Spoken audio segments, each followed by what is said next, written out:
Sejam todos muito bem-vindos, queridos irmãos e queridas irmãs em Cristo e também amigos que nos acompanham para mais uma transmissão do Instituto Vida para Todos.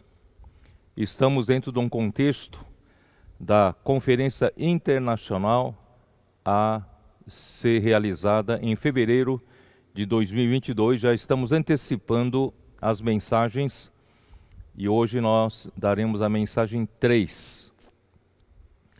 Essas mensagens, na verdade, desde 1 até 3, estão sendo gravadas antes da minha cirurgia, para que durante o tempo da recuperação pós-cirúrgica não venha a faltar, palavra profética para as igrejas e não falte alimento na mesa do povo de Deus.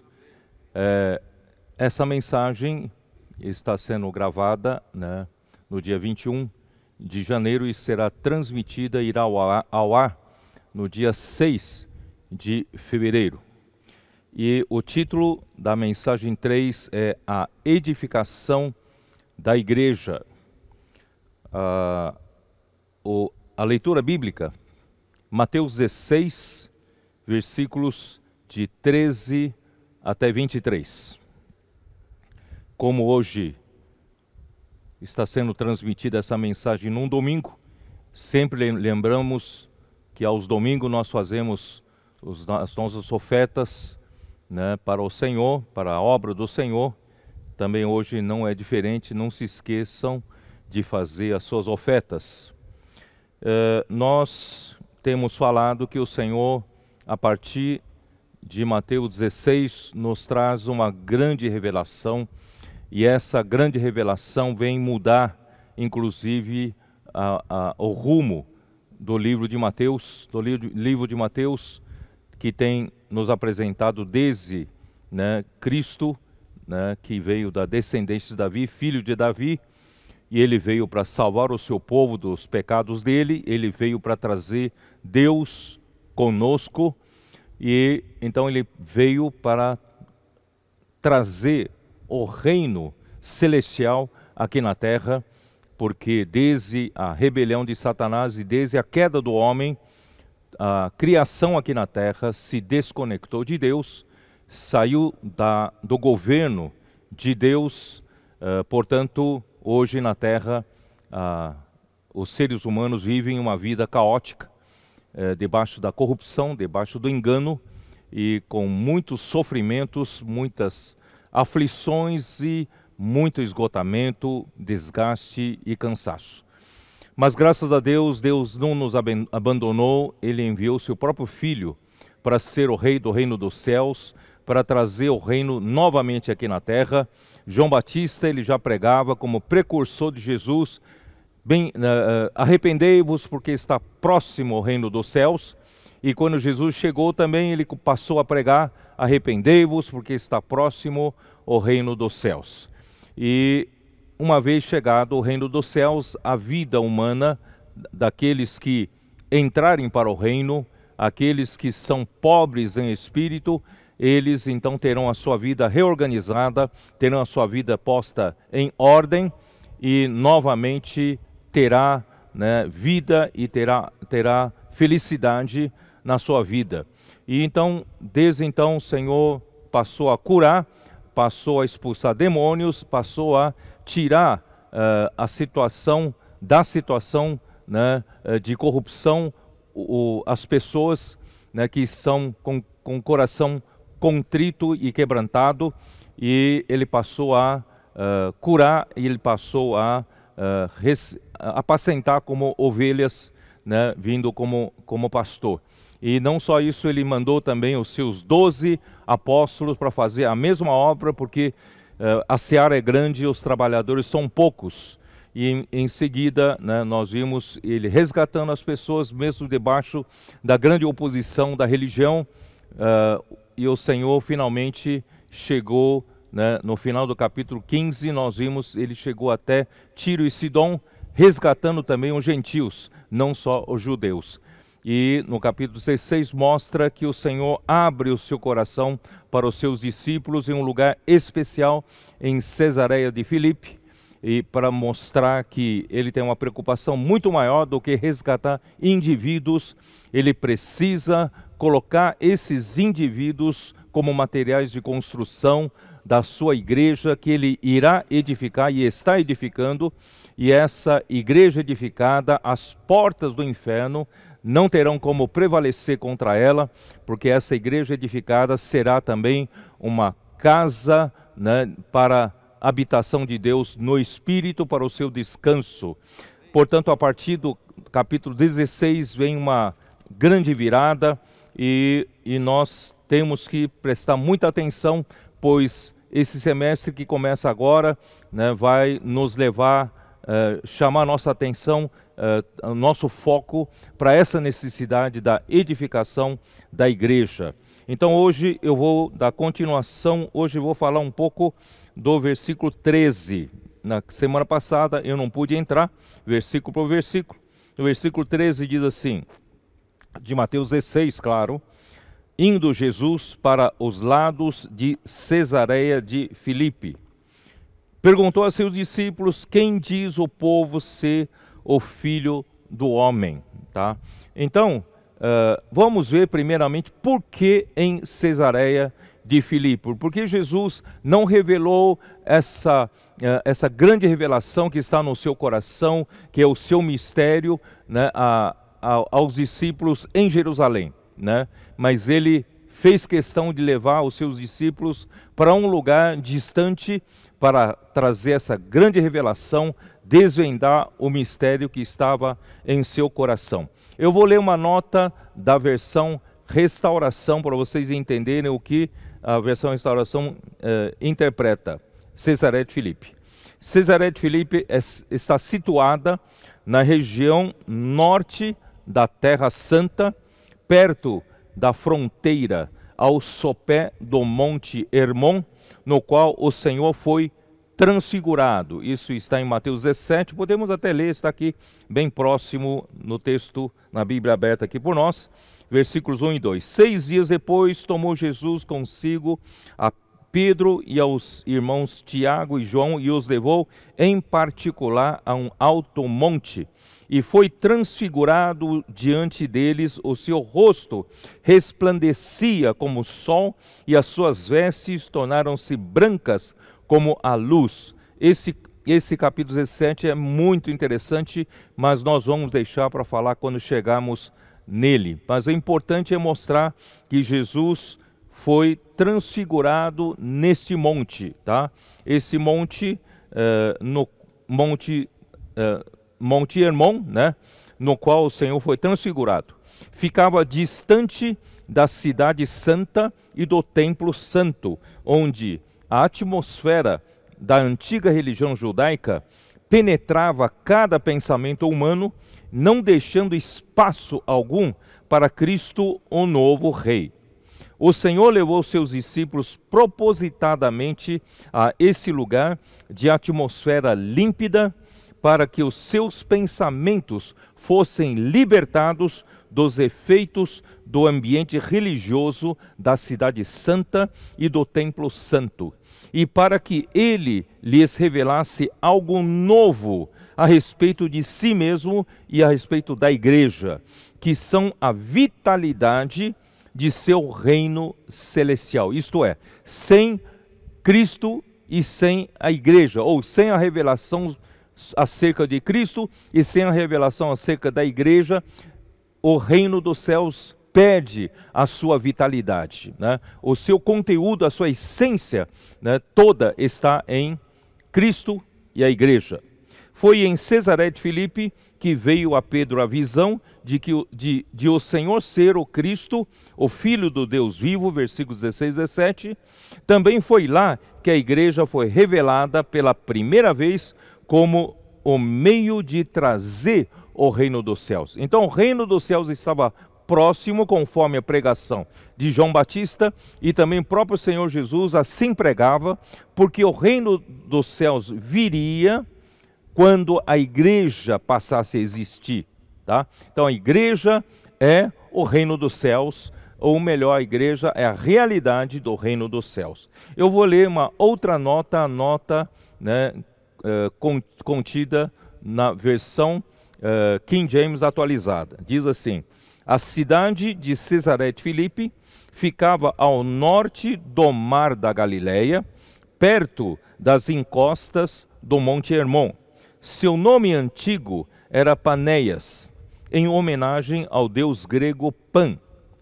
O filho de Herodes, Filipe, reconstruiu essa cidade como parte de sua tetrarquia. Construiu essa cidade e lhe deu um novo nome em homenagem a Tibério César e em homenagem a si mesmo. Essa era, portanto, uma região extremamente pagã. Não tinha atmosfera densa, religiosa, né, da esfera de Jerusalém. Jesus costumava se intitular de O Filho do Homem, expressão que aparece mais de 80 vezes no Novo Testamento, e jamais se referindo a qualquer outra pessoa. Filho do Homem é sempre com referência ao próprio Senhor Jesus. Tá?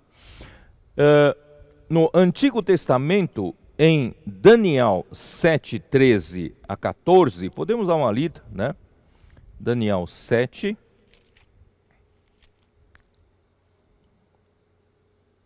13 e 14. Eu estava olhando nas minhas visões da noite, e eis que vinha com as nuvens do céu um como o Filho do Homem, e dirigiu-se ao ancião de dias, e o fizeram chegar até ele. Foi-lhe dado domínio e glória e o reino, para que os povos, nações e homens de todas as línguas o servissem. O seu domínio é domínio eterno, que não passará, e o seu reino jamais será destruído. Então esse título, Filho do Homem, também em Daniel 7, é usado para retratar a personalidade celestial a quem no final dos tempos Deus confiou toda a sua glória, honra e poder debaixo da sua soberania divina. É nota de King James atualizada, tá? Então agora nós chegamos à revelação de Cristo e da igreja propriamente ditos. Aqui diz, propriamente ditas, aqui diz no versículo 13, no final diz assim: Jesus perguntou aos seus discípulos: quem diz o povo ser o Filho do Homem? O que as pessoas, né, que me acompanharam, eles acham quem eu sou, né?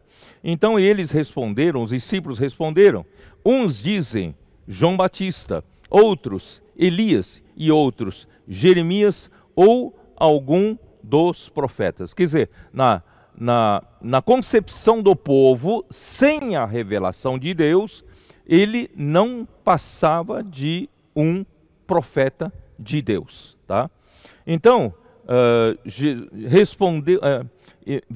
Jesus não ficou satisfeito, versículo 15, mas vós, continuou ele, quem dizeis que eu sou? Né? Eu não estou satisfeito, porque o povo não tem revelação, acha que eu sou apenas um dos discípulos, mas vocês que têm me acompanhado de perto, quem vocês dizem que eu sou? Aí aparece Pedro, respondendo Simão Pedro, disse: tu és o Cristo, o Filho do Deus vivo.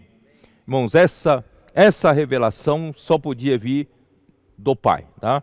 Então, Jesus lhe afirmou: bem-aventurado és Simão Barjonas, porque não foi carne e sangue quem te revelaram, mas meu Pai que está nos céus.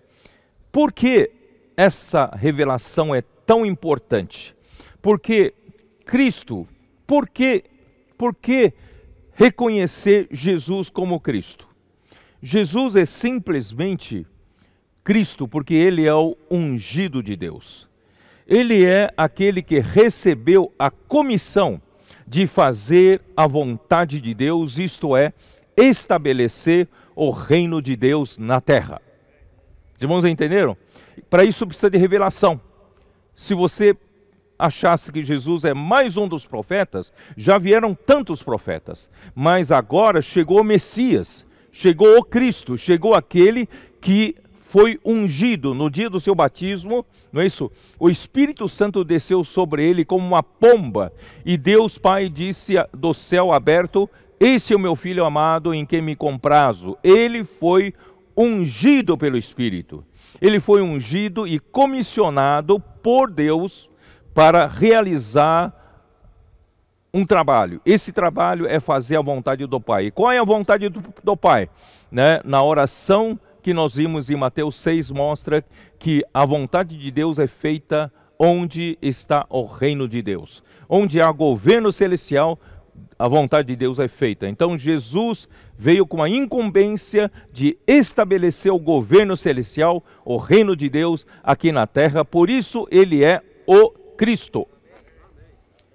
E não só isso, ele é o Filho do Deus vivo. Por quê? Porque ele é o próprio Deus. Ele é o Filho do Deus vivo. Ele é o segundo da Trindade. Ele é o Filho, né, do Deus triuno. Deus é um só, mas na sua Trindade maravilhosa, ele é o segundo da Trindade. E ele é o próprio Deus que trouxe Deus para os homens e trouxe a vida de Deus para os homens. Então, a incumbência de Cristo é para fazer a vontade de Deus, trazer o reino de Deus aqui na terra, e a incumbência do Filho do Deus vivo é trazer vida para o homem. O que o homem precisa para sair dessa situação caótica depois da rebelião, depois da queda, é da vida de Deus. E a vida de Deus é que estabelece o reino celestial. Tá? Então, em seguida, vem a revelação da igreja. Na verdade, isso eu já falei, por isso que eu estou falando bem mais resumidamente. Versículo 18. Também eu te digo, que tu és Pedro, sobre esta pedra edificarei a minha igreja, e as portas do inferno, ou as portas do Hades, não prevalecerão contra ela. Irmãos, aqui diz: tu és Pedro. Eu vou dizer o seguinte, vamos fazer o seguinte: sobre esta pedra edificarei a minha igreja. Quando fala sobre esta pedra, essa palavra em grego é Petra. E Petra significa uma rocha, onde é fundado um edifício. Então a igreja está fundada sobre essa rocha, e essa rocha, de um lado, refere-se à revelação que o Pai acabou de dar para Pedro. Então a fundação, né, da igreja está sobre a revelação dada aos apóstolos e aos profetas de Deus. Mas essa revelação, né, também diz respeito a quê? Tá? Vamos mostrar em Efésios 3. Eu já li isso na semana passada, mas vamos lá. Efésios 3, versículos 4 e 5. Eu quero chamar muita atenção de vocês para isso, né? 3, 4 e 5, ele diz assim: pelo que, quando ledes, podeis compreender o meu discernimento do mistério de Cristo. O mistério de Cristo é a igreja. O mistério de Deus é Cristo. O mistério de Cristo é a igreja. E Efésios 5 fala do grande mistério. O grande mistério é Cristo e a igreja. Então, esse é o mistério de Cristo, o qual em outras gerações não foi dado a conhecer aos filhos dos homens, como agora foi revelado aos seus santos apóstolos e profetas no Espírito. Então, essa revelação que veio por meio dos apóstolos e profetas, pelo Espírito, revelado pelo Espírito, ele está em Efésios 2:20, nós vimos isso na semana passada. 2:20, Efésios 2:20, edificados sobre o fundamento dos apóstolos e profetas. Quer dizer, a edificação é feita sobre essa revelação que Deus deu por meio dos profetas e Deus deu por meio dos apóstolos. Mas esse fundamento é o quê? Essa revelação diz o quê? Essa revelação mostra que, sendo Ele mesmo, Cristo Jesus, a pedra angular. Então, Cristo, Ele é a pedra principal desse edifício, é o fundamento desse edifício, tá? Não sei se vocês me entenderam, mas esse é o significado do fundamento da igreja.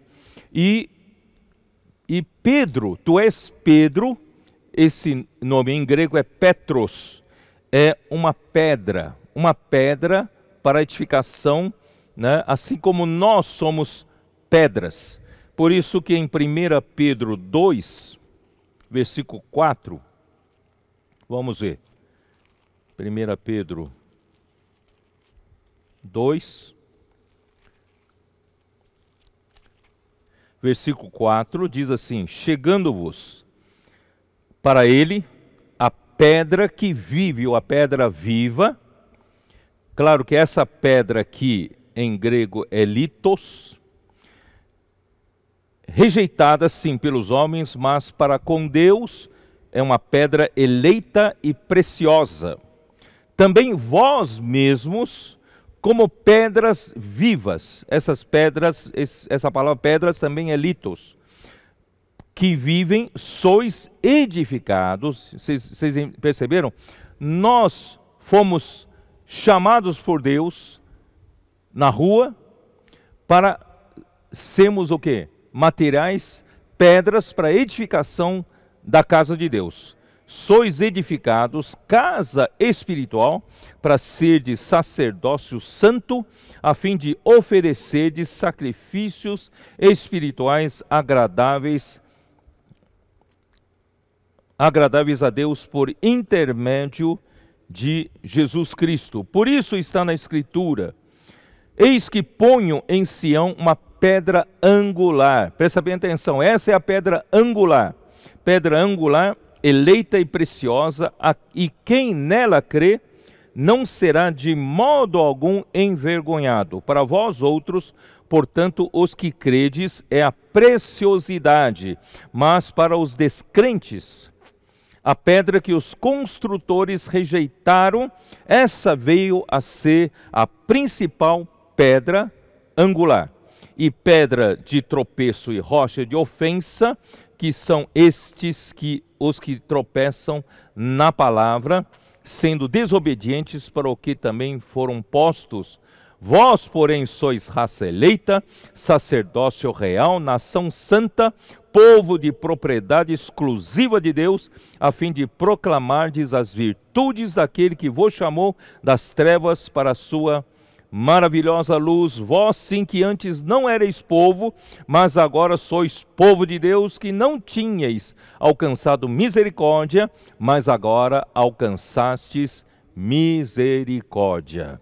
Irmãos, que privilégio, que grande privilégio nós podemos hoje participar da edificação da igreja.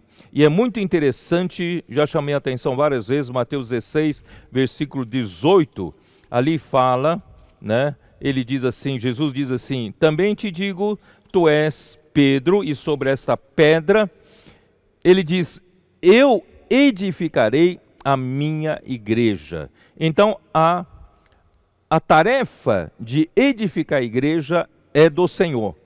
O Senhor é responsável para edificar a sua igreja. Ele é o cabeça da igreja. Então, ele, irmãos, com a cooperação dos membros do corpo, nós cooperamos com ele, porque ele vai edificar a igreja.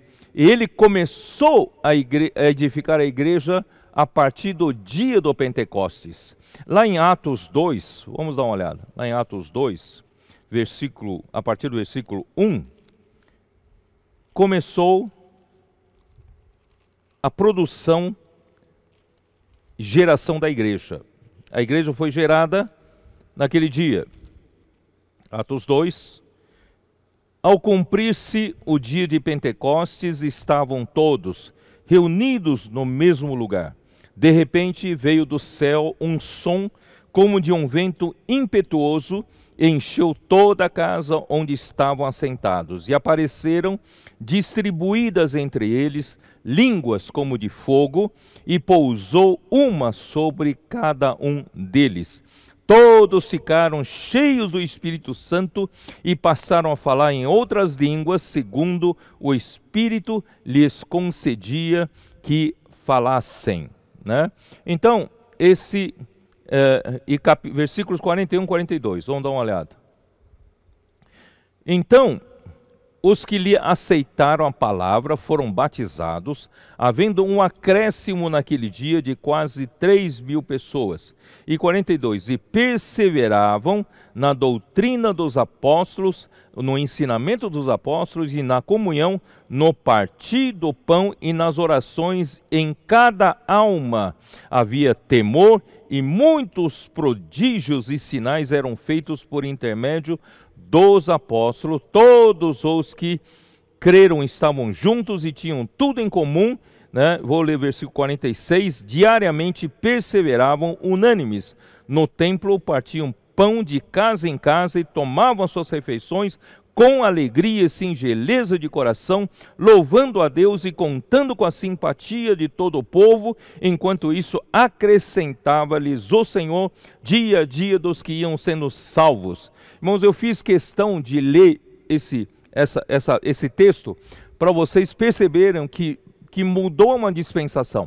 Né? Era resgate de indivíduos, agora passou a convivência desses indivíduos na igreja, na vida da igreja, passaram a reunir, né? Eles tinham reuniões, passaram a servir e passaram a pregar o evangelho. Quer dizer, esse era o início da vida normal da igreja. Começou a edificação da igreja nesse momento. Infelizmente, irmãos, 20 séculos se passaram. Depois de 20 séculos, essa profecia não foi cumprida. Ainda nós não vemos a igreja totalmente edificada. Portanto, irmãos, esta é a nossa preocupação. Por sermos, ou pelo menos nós entendemos assim, que somos a geração final, os trabalhadores de última hora, nós somos o pequenino rebanho que o Senhor agraciou a dar-nos o seu reino.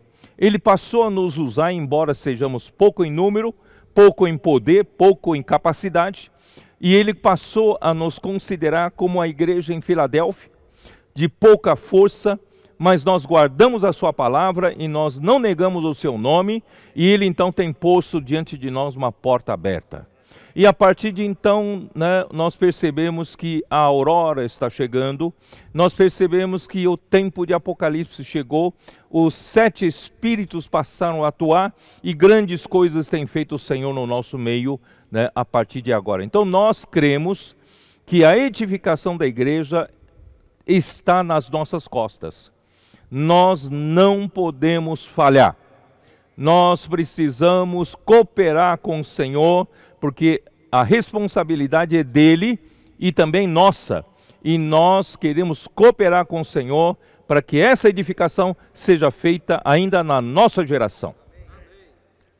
Então, uma coisa é Cristo resgatar do mundo indivíduos, mas outra coisa é edificar juntos essas pessoas em uma só entidade coletiva. É diferente. Somente quando ocorrer essa edificação, Deus então terá a sua habitação para o seu descanso eterno. Isso está em Efésios 2, nós já lemos, vamos ler outra vez. Efésios 2, nós lemos na semana passada. Efésios 2, né? No versículo 21, no qual todo edifício bem ajustado, lembra que eu chamei a atenção na semana passada, a necessidade de nós aprendermos a nos relacionar com outras pessoas que o Senhor chamou para edificação, nós aprendemos a nos edificar com essas pessoas, então nós precisamos de ajustes. Não estávamos acostumados a conviver com essas outras pessoas, não temos essa capacidade de relacionamento, mas graças a Deus, Deus providenciou tudo que nós precisamos. Nós vamos falar isso mais tarde ou na próxima mensagem. E a intenção de Deus é nos edificar em um edifício só, né? Então precisamos ser ajustados para que esse edifício possa crescer. Esse edifício vem pelo crescimento, cresce para o santuário ou o templo dedicado ao Senhor. Versículo 22, no qual também vós juntamente estáis sendo edificados. Para quê? Estamos sendo edificados, irmãos. Imagina, o céu é o trono de Deus, a terra é o estrado do seu pé, tudo foi feito por Ele.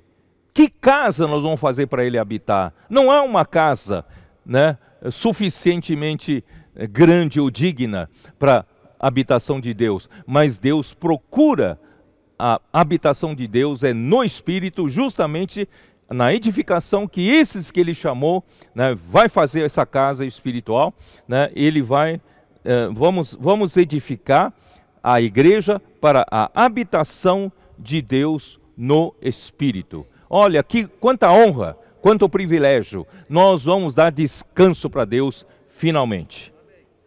E aqui também diz as portas do Hades, voltando lá para Mateus 16, as portas do Hades não prevalecerão contra ela. Irmãos, quem é a porta do Hades? Colossenses capítulo 1, versículo 13, como diz? Colossenses 1:13. Ele nos libertou do império das trevas e nos transportou para o reino do Filho do seu amor. O império das trevas aqui pode ser traduzido também a autoridade das trevas ou o poder das trevas. Então existe o reino de Deus que sempre existiu, de eternidade passada até a eternidade futura. Mas surgiu uma outra autoridade, um outro poder, que é o poder das trevas, a autoridade das trevas, desde que Satanás desafiou a autoridade de Deus. E ele influenciou também o homem na queda do homem, e ele também tirou o homem do reino de Deus e colocou na autoridade das trevas, no poder das trevas. Mas, queridos irmãos, a igreja, a única coisa que vai derrotá-la, além de Deus e Cristo, é a igreja edificada. Quando a igreja for edificada, nós vamos dar um lugar de descanso definitivo para o nosso Deus, mas antes nós vamos derrotar as portas do Hades. Nós vamos derrotar o poder das trevas. Nós vamos derrotar Satanás, os seus seguidores. Por isso, irmãos, é muito importante a edificação da igreja. Em Mateus 16, irmãos, começa realmente uma etapa muito séria, é onde nós precisamos focar a nossa atenção nesse semestre. A igreja não tem como vencer se ela não estiver edificada. Se ela não estiver edificada, se ela estiver dividida, irmãos, um reino dividido nunca prevalecerá. Então, se nós ainda temos muitas opiniões diferentes, opiniões naturais, pensamentos naturais, cada um pensa de um jeito, cada um age de um jeito, cada um tem uma direção para dar, irmãos, essa igreja não edificada, não vamos derrotar Satanás nunca. Mas graças a Deus, irmãos, está ocorrendo a edificação da igreja entre nós. Estamos cada vez mais, edificados, harmoniosos, somos cada vez mais cúmplices uns dos outros, cúmplices da palavra profética, somos um com o Senhor, somos um com a direção da palavra do Senhor, e isso está acontecendo. E nós vamos derrotar, as portas dos Hades. E mais do que isso, irmãos, a igreja também é o reino dos céus, é o que está registrado logo em seguida em Mateus 16, vamos lá. Mateus 16, aqui diz assim, versículo 19: Dar-te-ei as chaves do reino dos céus, o que ligares na terra terá sido ligado nos céus, o que desligares na terra terá sido desligado nos céus. Né? Então, irmãos, o que quer dizer isso? Tá? Isso mostra que, de um lado, tanto é que muitos têm esse conceito de que essa chave foi dada para o apóstolo Pedro, e é Pedro que abre, né, e fecha. Claro que foi dada para Pedro com a incumbência de abrir a igreja, a porta do reino dos céus, para os judeus que crerem no dia do Pentecostes. Tá? E também lhe deu a outra chave, por isso que são as chaves, a outra chave para Pedro também abrir a porta do evangelho do reino dos céus para os gentios na casa do Cornélio. Não é isso? Isso está em Atos 2, nós já lemos, e Atos 10. Vamos dar uma olhada em Atos 10. Atos 10.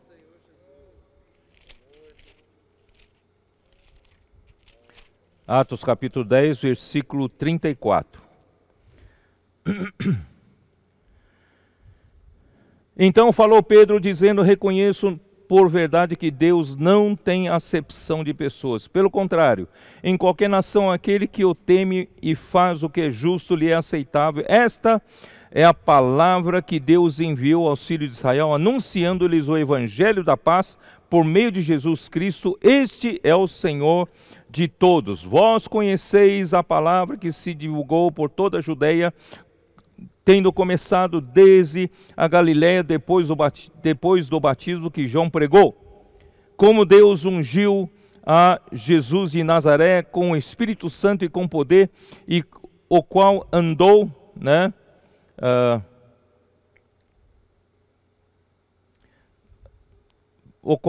por toda parte, fazendo o bem e curando todos os oprimidos do diabo, porque Deus era com ele, e nós somos testemunhos de tudo o que ele fez na terra dos judeus e em Jerusalém, ao qual também tiraram a vida, pendurando-o no madeiro.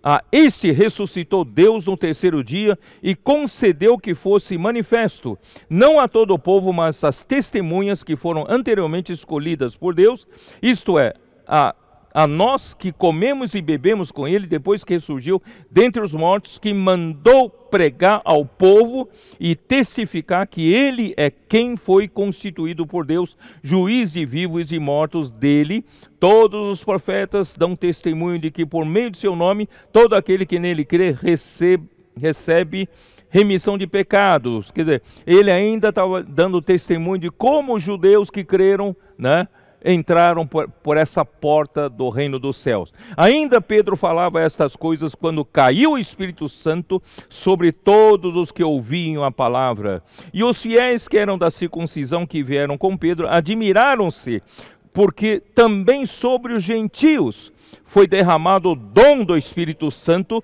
pois ouviam falando em línguas e engrandecendo a Deus.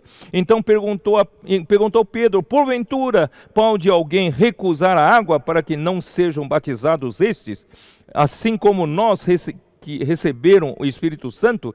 E ordenou que fossem batizados em nome de Jesus Cristo. Então lhe pediram que permanecessem com eles por alguns dias. Irmãos, abriu a porta para os gentios sem que Pedro, na verdade, quisesse.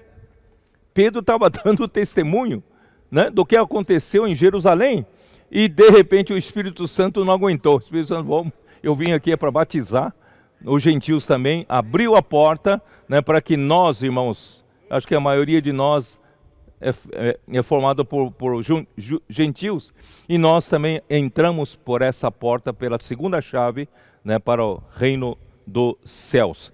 Então essas duas chaves, por causa disso, irmãos, né, é conhecido até hoje que Pedro é que detém a chave. Na verdade, irmãos, essa chave foi dada por Pedro como representante da igreja. A igreja que tem essa chave. Hoje a igreja prega o evangelho, a igreja abre a porta, tanto é que a igreja em Filadélfia, não é isso? tem o Senhor, né, que tem a chave de Davi. Então, aquele que tem a chave de Davi está na igreja de Filadélfia. Né? Embora Pedro já não estivesse aqui na terra, mas a chave de Davi continua com a igreja. Tá? Então é bom vocês terem essa noção correta da interpretação. E então, queridos irmãos, a vida normal da igreja é o reino dos céus hoje na terra. Isso é confirmado em Romanos 14, que nós lemos bastante, né? Romanos 14, 17. Vamos ler outra vez. Romanos 14, 17. Porque o reino de Deus não é comida nem bebida, mas justiça e paz e alegria no Espírito Santo. Aqui se refere, irmãos, à vida da igreja. Se refere à igreja. Então, a igreja é o reino de Deus. A igreja é o reino, né, dos céus. Portanto, queridos irmãos, como reino de Deus, a igreja possui autoridade de amarrar ou soltar aquele ou aquilo que o céu amarrar ou soltar. Tá? Vamos voltar para entender o que eu estou falando. Mateus 16, né? Mateus 16. O que ligares na terra, esse ligar é amarrar, não é conectar, é amarrar, né? E o que desligar é o que soltar, tá? É contrário. O que a igreja atar aqui na terra, amarrar aqui na terra, e o que a igreja desamarrar, o que a igreja libertar, o que a igreja soltar aqui na terra. Na verdade, a igreja só faz aquilo que o céu permite. Por isso que a igreja é o reino dos céus. Então, quando a igreja amarra alguma coisa na terra, ou desamarra alguma coisa, ou liberta alguma coisa na terra, é porque a vontade de Deus já foi feita nos céus. A igreja apenas reage ao que o céu já decidiu, tá bom? Então, porque o governo é celestial. Não é a igreja é o centro do governo, né? Deus é o centro do governo, tá? Portanto, irmãos, nós precisamos edificar a igreja, não podemos falhar, vamos edificar a igreja. Mas agora eu vou passar a mostrar para vocês, irmãos, os problemas para a gente, na edificação, os problemas. Gálatas 5. Deus vai ter grande dor de cabeça então para nos edificar, né? Gálatas capítulo 5. Porque nós, pela queda, nós somos todos egoístas, individualistas, só pensamos em nós mesmos, cada um pensa em si mesmo, né? Então nós temos muitos problemas de relacionamento. Então Gálatas 5, versículo 19, ali fala assim: porque o Senhor, Ele quer nos transferir de esfera, da esfera da carne para a esfera do Espírito. Arrependei-vos é fazer essa transferência. Não é uma mudança, uma conversão de 180 graus no mesmo plano, mas é uma transferência de esfera da carne para a esfera do Espírito. Portanto, irmãos, na esfera da carne não temos como ser edificados com outros. Não tem. Não tem jeito, não tem solução. Eu não consigo ser edificado com ninguém na esfera da carne, tá? Por isso aqui diz, versículo 18, fala assim: pois se sois guiados pelo Espírito, não estáis sob a lei. Mas versículo 19 fala: as obras da carne são conhecidas e são... Irmãos, eu vou ler na versão King James atualizada, talvez os termos, né, sejam mais compreensíveis para nós, né? Ali diz assim: as obras da carne são, quer dizer, se nós permanecemos no plano da carne, na esfera da carne, irmãos, o que pode produzir de nós é isso aí, tá? Eu vou ler aqui na King James atualizada. Imoralidade sexual, isso edifica? Impureza, aqui diz, imoralidade sexual, vírgula, impureza e libertinagem. Essas duas coisas estão ligadas, tá? Impureza e libertinagem. Idolatrias e feitiçarias também estão ligados. Idolatrias e feitiçarias. A partir de agora, daí para frente, irmãos, são todos problemas de relacionamento. Ódio, discórdia, ciúmes. Tem ou não tem ódio entre nós, entre seres humanos? Tem ou não tem discórdia? Eu não concordo com você. Eu tenho meu jeito de pensar, né? E ciúmes. Quando alguém é mais usado por Deus ou alguém, né, consegue um resultado melhor do que você tem ciúmes. E ira. Logo, irmãos, é difícil a gente, né, dizer que não temos ira. Ira. Egoísmo. Isso está em King James atualizada. E egoísmo. Dissensões, facções, causar divisões na igreja, formar partidos, né? Eu prefiro esse, eu prefiro aquilo, né? Esses aqui nós pensamos do mesmo jeito. Irmãos, isso tudo destrói a edificação da igreja. E inveja. Depois vem uma outra categoria: embriaguez, orgias e tudo quanto pareça com essas perversidades, contra as quais advirto, como já vos preveni antes, os que as praticam não herdarão o reino de Deus. Irmãos, Paulo é muito claro aqui em Gálatas 5, não herdarão o reino de Deus, porque nós nunca vamos conseguir edificar a igreja para o Senhor ter um lugar de habitação. E Colossenses 3 também, vamos dar uma olhada em Colossenses 3.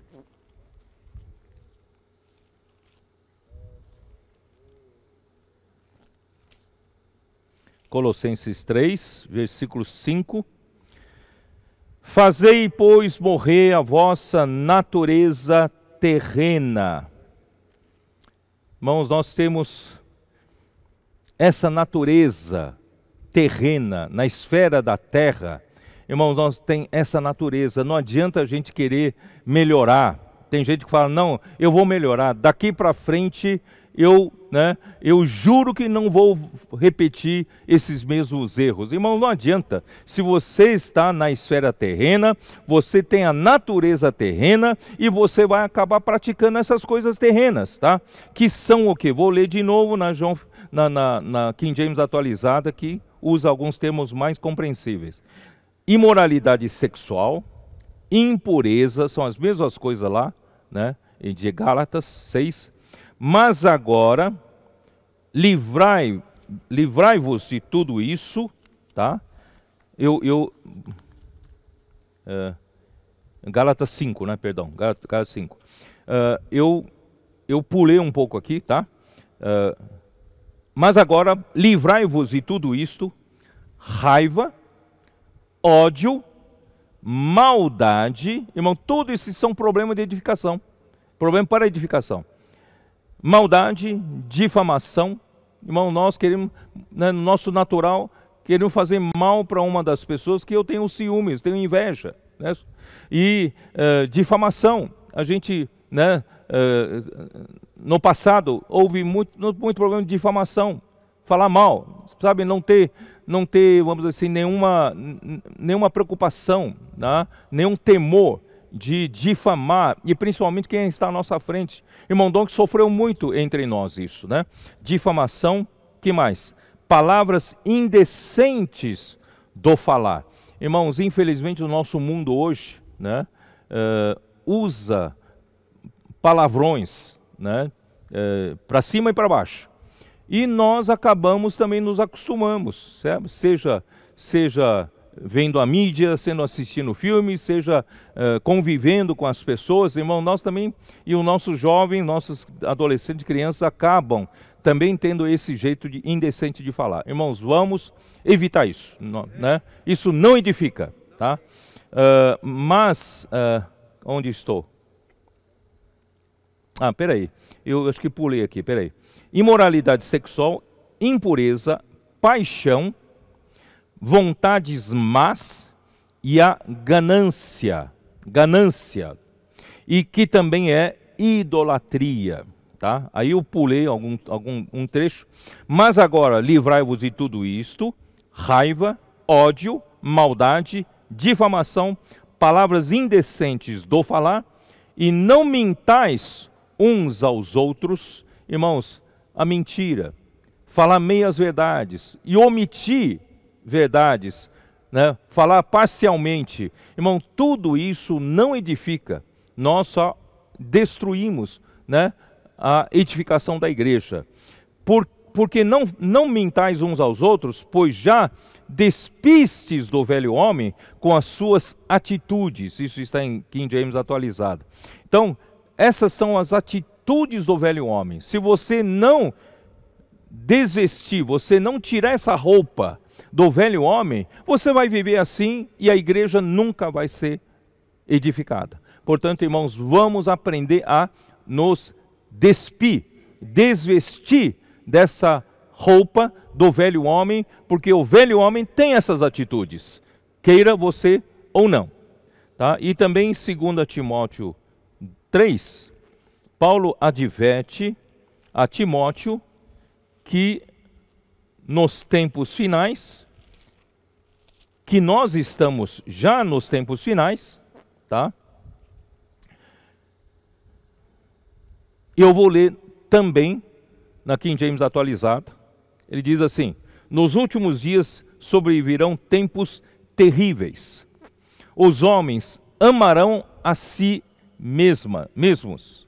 Quer dizer, amar a si, irmãos, não edifica. Serão ainda mais gananciosos. Nós vimos há pouco sobre a ganância, mas agora, nos tempos finais, serão ainda mais gananciosos.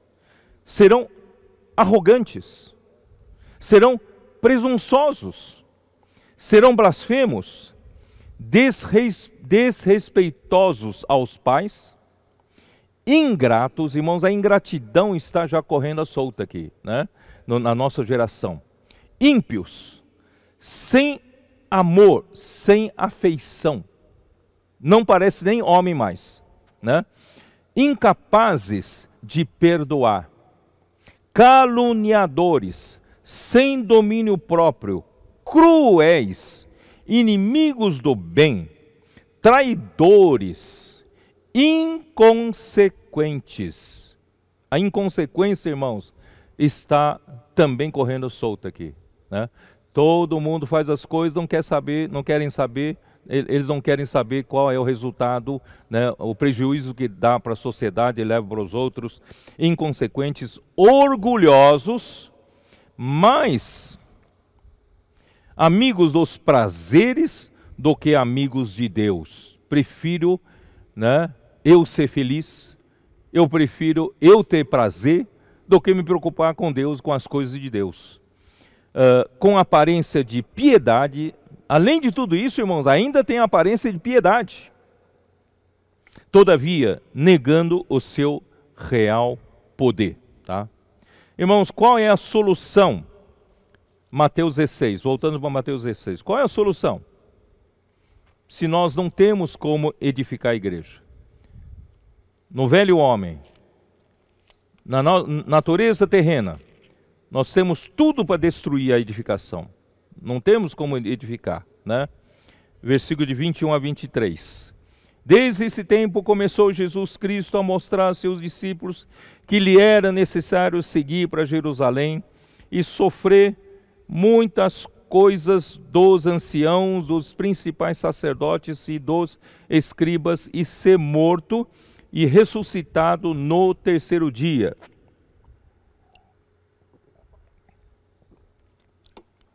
E Pedro, chamando-o à parte, começou a reprová-lo, dizendo: tem compaixão de si, Senhor, isso de modo algum te acontecerá. Mas Jesus, voltando-se, disse a Pedro: arreda, Satanás, tu és para mim pedra de tropeço, porque não cogitas das coisas de Deus, e sim dos homens.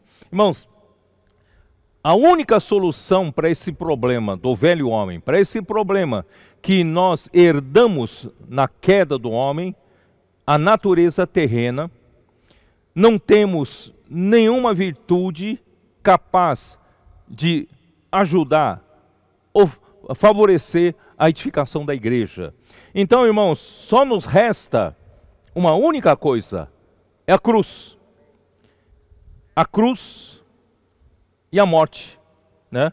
A cruz é a solução para a natureza do pecado. Nós temos que morrer para esse mundo, morrer para essa natureza terrena. Então a cruz não somente solucionou os problemas com os pecados cometidos, mas também a cruz trata com a natureza satânica injetada na carne do homem, lá no jardim do Éden, na queda do homem. Isso está em João 3, 14 e 15. Nós vimos quando Jesus falou para Nicodemos, né? João 3. Aí, na verdade, é uma explicação, né? João 3, 14, Jesus disse para o Nicodemos: e do modo por que Moisés levantou a serpente no deserto, assim importa que o Filho do Homem seja levantado no madeiro, na cruz, para que todo o que nele crê tenha a vida eterna. Nós irmos para uma outra esfera, sair da esfera da carne, sair da esfera terrena, saímos da esfera do velho homem, nós irmos para a esfera da vida eterna, a esfera do céu, tá? Então essa é a nossa única saída. Deus então, Romanos 8:3, esse versículo já falei demais, mas eu não canso de falar. Romanos 8:3 diz assim: porquanto o que fora impossível à lei, no que estava enferma pela carne. Irmãos, o Antigo Testamento todo gira em torno dessa dificuldade que a lei tem para lidar com a carne. Porque para lidar com a carne, irmãos, a lei fica doente, a lei fica enferma, a lei é insuficiente para lidar com a carne do pecado. Então isso fez Deus enviando o seu próprio Filho em semelhança da carne pecaminosa. Quer dizer, Jesus Cristo não veio em pecado, mas ele veio em semelhança da carne pecaminosa, da carne do pecado, porque Jesus Cristo foi gerado do Espírito Santo, né, na Maria. Jesus Cristo é o único que foi nascido de mulher. Não teve participação do homem, portanto, Jesus Cristo não nasceu em pecado. Ele, através da Maria, ele tomou a semelhança da carne pecaminosa, e no tocante ao pecado, e com efeito condenou Deus na carne o pecado. Deus, então, usou a semelhança da carne do pecado de Jesus e levou o pecado, né? Condenou Deus na carne o pecado, como se fosse uma ratoeira que atraiu o rato para dentro e levou para a morte, levou para a cruz. Então, graças a Deus, irmãos, por causa disso, a nossa carne, irmão, foi crucificada com Cristo, e com ela o pecado. Então, esta é a solução que Deus achou. Por isso, em Romanos capítulo 6, versículo 6, diz assim, né? Ou vamos ler desde o versículo 4. Fomos, pois, sepultados com ele na morte pelo batismo, para que, como Cristo foi ressuscitado dentre os mortos pela glória do Pai, assim também andemos nós em novidade de vida. Chega de andar pela natureza terrena. Chega de ser escravo da carne. Chega de ser, né, vítima dessas obras da carne que não nos deixem edificar a igreja. Mas graças a Deus, hoje podemos andar em novidade de vida. Por quê? Porque se formos unidos com ele na semelhança da sua morte, certamente o seremos também na semelhança da sua ressurreição. Sabendo isto, que foi crucificado com ele o nosso velho homem, para que o corpo do pecado seja destruído, né? E não sirvamos o pecado como escravo. Nós saímos então dessa esfera da carne, dessa esfera do velho homem, porque o nosso velho homem também morreu na cruz, juntamente com Cristo. Essa é a solução que Deus achou para nos tornar, irmãos, úteis para a edificação. Graças a Deus. Ó Senhor Jesus. E vamos lá. Vamos para Romanos 8, 9 e 11. Romanos 8, né? Vós, porém, não estáis na carne, mas no Espírito. Irmãos, esta é a solução, é a salvação. A carne, né, foi condenada na cruz. E o velho homem foi crucificado, né? E assim, irmãos, nós não precisamos mais viver na carne. E como não viver na carne? O versículos 5 e 6 de Romanos 8 nos ensina um segredo. Irmãos, quem leva a nossa alma, o nosso ser, para um lado ou para outro, é a nossa mente. Existem duas possibilidades, duas alternativas para o homem escolher. Ou ele escolhe permanecer no plano da carne, no plano da terra, terreno, no plano do velho homem, ou ele escolhe viver no plano celestial, no plano do novo homem, né, no plano do Espírito. E nós podemos escolher, e nós podemos definir isso, decidir a qualquer momento, e temos essa decisão diante de nós. Como? É a nossa mente que define. Se eu coloco a minha mente, né, aqui diz assim, versículo 5, porque os que se inclinam para a carne, coloca a sua mente nas coisas da carne, mas os que se inclinam para o Espírito, coloca a sua mente nas coisas do Espírito. É fácil. Daqui para frente, irmãos, nós é que fazemos a escolha. Como fazemos a escolha? A nossa mente, né, é a chave para fazer a escolha. Coloque a sua mente aonde? No Espírito. Porque o pendor da carne dá para a morte. Quer dizer, se você coloca a sua mente na carne, o que resulta é a morte. Mas o do Espírito vai para a vida e paz. Se você coloca a sua mente no Espírito, o resultado é vida e paz. Por isso, irmãos, nós é que escolhemos. E dessa forma, irmãos, aqui, né, por isso que onde eu estou aqui. Então, eu queria ler para vocês, era isso, né, o Romanos, versículo 9, né? Vós, porém, não estáis na carne, mas no Espírito, se de fato o Espírito de Deus habita em vós. E se alguém não tem o Espírito de Cristo, esse tal não é dele. Irmãos, nós temos hoje, o Espírito habita em nós. E o Espírito de Deus habita em nós, aqui diz no versículo 9, e também o Espírito de Cristo. Muitos têm essa dúvida, irmãos. Quem está de fato em nós? É o Pai? É o Filho? Ou o Espírito Santo? Irmãos, na verdade, é o próprio Deus triuno está em nós.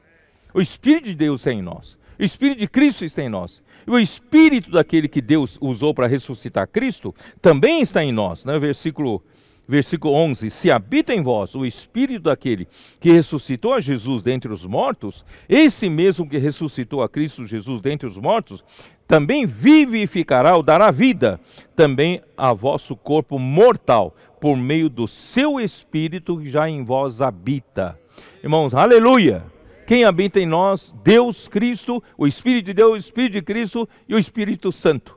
O próprio Deus triuno, irmãos, hoje habita em nós. Tá? Por isso, irmãos, não temos desculpa, irmão, de não vivermos no Espírito. Versículo 14, pois todos os que são guiados pelo Espírito de Deus são filhos de Deus. Nós somos guiados pelo Espírito de Deus, porque nós temos o Espírito de Deus aqui dentro de nós. Nós podemos escolher pela nossa mente, inclinar nossa mente no Espírito e nós seremos guiados pelo Espírito. Portanto, irmãos, não temos desculpa de não vivemos no Espírito. E nós podemos ser úteis na edificação da igreja.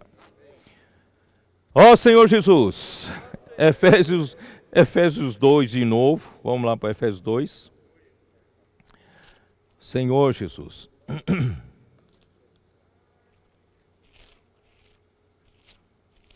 Deus quer, Jesus está desesperado pela edificação. E nós é que decidimos, depende de nós, né? Nós é que temos que tomar uma decisão. Efésios 2, versículo 13 diz assim: mas agora, em Cristo Jesus, vós que antes estáveis longe, fostes aproximados pelo sangue de Cristo. Nós estávamos longe, nós, os gentios, estávamos longe, mas hoje nós somos aproximados pelo sangue de Cristo. Porque Ele é a nossa paz, o qual de ambos fez um, e tendo derrubado a parede da separação que estava no meio, a inimizade. Irmãos, primeiro problema da edificação, essa inimizade já está incrustada entre os judeus e os gentios. Certo? Então existe essa parede de inimizade, mas Cristo na cruz, Ele fez a paz, porque Ele é a nossa paz. Ele derrubou essa parede de inimizade entre esses dois povos. Na verdade, irmãos, Ele derrubou a parede de inimizade entre qualquer povo, quaisquer povos, não é isso? Porque nós temos muita dificuldade de nos relacionar com pessoas diferentes, com pessoas de culturas diferentes, com pessoas de nível social diferente, segmento diferente de conhecimento, e nós temos muita dificuldade. Irmãos, Cristo na cruz, Ele aboliu, aqui diz, né? Ele aboliu na sua carne a lei dos mandamentos na forma de ordenança, para que dos dois criasse em si mesmo um novo homem, fazendo a paz. Irmãos, numa dessas mensagens eu vou falar um pouco sobre a paz, tá? Então, graças a Deus, irmãos, hoje, nesse novo homem, Deus quer que nós tiremos, nos despimos do velho homem. No velho homem, irmão, nós somos egoístas. No velho homem somos o quê? Nós somos arrogantes. No velho homem, nós somos individualistas. Mas, irmão, no novo homem, não. No novo homem, irmão, não tem divisão entre povos, porque Cristo fez a paz, tá? Então, graças a Deus, e reconciliar-se ambos em um só corpo com Deus. E esse corpo, irmãos, é o corpo de Cristo. Mesmo corpo, por intermédio da cruz, destruindo por ela a inimizade. E vindo, evangelizou a paz a vós outros que estáveis longe, e paz também aos que estavam perto. Longe, gentios, perto, os judeus. Porque por ele ambos temos acesso ao Pai em um só Espírito. Hoje não é mais pela lei, né? Pelo Espírito. Assim, já não sois estrangeiros e peregrinos, mas concidadãos dos santos, e sois da família de Deus, sois da casa de Deus. E aí que vem em seguida, irmãos, edificados sobre o fundamento, tá? Então, no fim, irmãos, Deus deseja que sejamos edificados para a habitação de Deus no Espírito. E Deus está fazendo esse trabalho entre nós. Colossenses 3, versículo 10. Ó Senhor Jesus. Obrigado, Senhor. Versículo 10. E vos revestistes do novo homem, que se refaz para o pleno conhecimento, segundo a imagem daquele que o criou. Nesse novo homem, no qual não pode haver grego nem judeu, não tem mais diferença entre povos. Não pode haver circuncisão e nem incircuncisão, nem bárbaro, cita, escravo ou livre. Porém, Cristo é tudo e em todos. Irmãos, esse é o novo homem. Deus está querendo edificar-nos dessa forma, tá?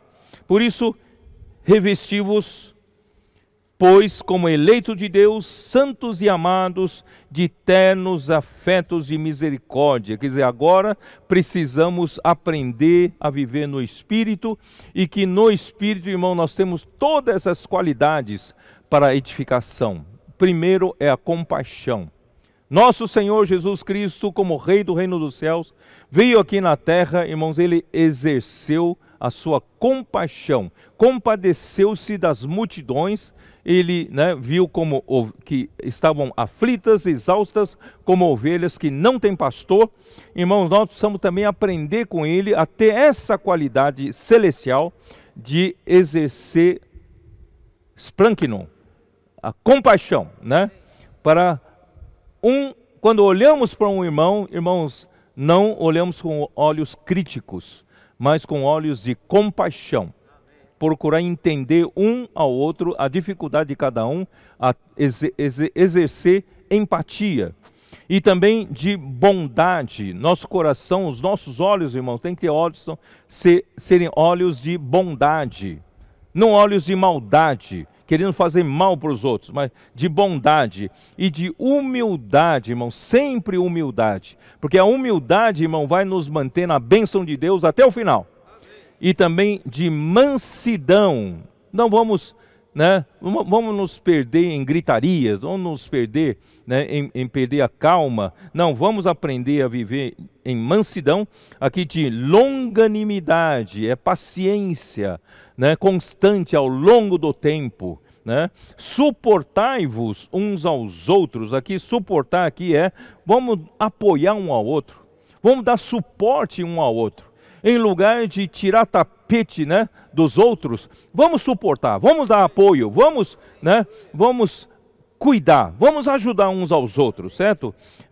Nunca olha para algum irmão como seu concorrente, porque nós somos membros do mesmo corpo. E, que mais? Perdoai-vos mutuamente caso alguém tenha motivo de queixa contra outrem. Irmão, vamos aprender a perdoar. Perdoar, irmãos, é qualidade tão difícil, tão difícil. Eu vou dizer para vocês, na verdade, quem está cheio da graça de Deus, quem está cheio de vida, a maturidade de vida é quem tem mais facilidade em perdoar. Irmãos, geralmente quem é imaturo não consegue perdoar. Irmão, vamos aprender a perdoar uns aos outros, porque Cristo nos perdoou tão grande dívida. Acima de tudo isso, porém, esteja o amor, que é o vínculo da perfeição. Única coisa, irmãos, que vai nos levar a nos unir, nos vincular, nos conectar com perfeição é o amor. Então vamos buscar esse amor, amor ágape, amor de Deus. E seja a paz de Cristo, de novo veio a paz. Seja a paz de Cristo o árbitro em vosso coração, a qual também fosse chamados em um só corpo, e sede agradecidos. Tá? Então, irmãos, vamos aprender a despir. Na prática, revestir do novo homem, irmãos, é revestir de um coração pleno de compaixão, bondade, humildade, mansidão e paciência, zelando uns pelos outros e perdoando mutuamente. Já estou usando os termos de King James atualizado. Acima de tudo, no entanto, revesti-vos do amor, que é o elo da perfeição. Seja a paz de Cristo o juiz em vossos corações, tendo em vista que fostes convocados para viver em paz, como membros de um só corpo, e sede agradecidos. Esse texto de King James atualizado eu gostei muito. Nós somos convocados colocados para viver em paz. Irmãos, é em paz que se edifica a igreja, como membros de um só corpo. Sem o exercício, queridos irmãos, dessas virtudes do novo homem no nosso relacionamento, simplesmente não há edificação. A edificação não vai acontecer entre nós se nós não tomarmos o caminho da cruz, o caminho da morte do nosso velho homem, e nós temos, irmãos, a decisão na nossa mão todos os dias e fazer uma escolha certa. Nós não queremos mais viver, irmãos, no plano da nossa carne. Não queremos mais viver, irmãos, debaixo da escravidão do pecado, né, de tantas coisas que nos dividem, né? Ódio, né? De egoísmo, arrogância, ciúmes, invejas, tantas coisas, né? Mas graças a Deus, irmão, nós temos em nós, né, o poder de decisão, isto é, colocar nossa mente sempre no Espírito. Por isso em Colossenses 1 fala, pensai nas coisas lá do alto, buscai as coisas lá do alto. Vamos colocar nossa mente sempre nas coisas lá do alto, que é o nosso governo celestial. Os céus têm que governar a igreja aqui na terra. E dessa forma, irmãos, a edificação vai ocorrer. A edificação vai acontecer e, finalmente, as portas do Hades vão ser derrotadas. Por quê?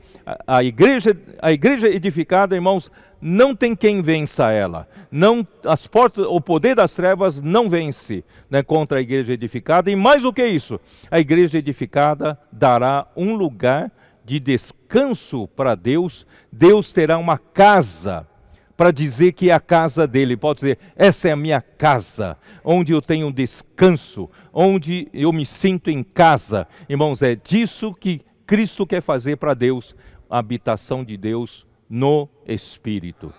Deus abençoe você, né, com mais essa revelação. Essa revelação não fique no campo teórico, mas vamos arregaçar nossas mangas, vamos viver no Espírito, vamos nos desvestir do velho homem, vamos vestir do novo homem, vamos usar as qualificações, as qualidades do novo homem, irmãos, para a edificação da igreja.